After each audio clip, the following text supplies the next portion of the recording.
guys, Jamie Nicholls here. Just want to give a little bit of an update on my trade idea on the Australian-Japanese pair.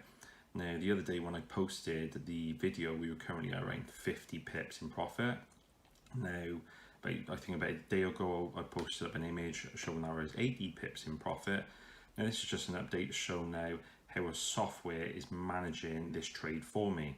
So currently up 113 pips, and as I say, we only need 10 pips a day to keep the bills away.